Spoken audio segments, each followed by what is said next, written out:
डोळे झाकून त्या देवाचं आपण ध्यान करूया. झाका सर्वांनी डोळे, डोळे झाका सर्वांनी.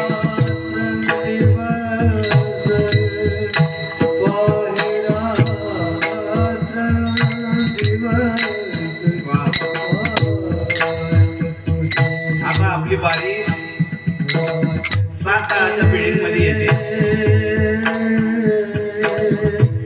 जर पावन करत आपण पुढे चाललोय ऐका ना. माझा वारकरी म्हणतो माझा सावळा मला दिसेल, माझा विठू मला दिसेल. अरे वर्ष झालंय त्याला मी पाहिलं नाही, डोळे भरून मला त्याला पाहिजे.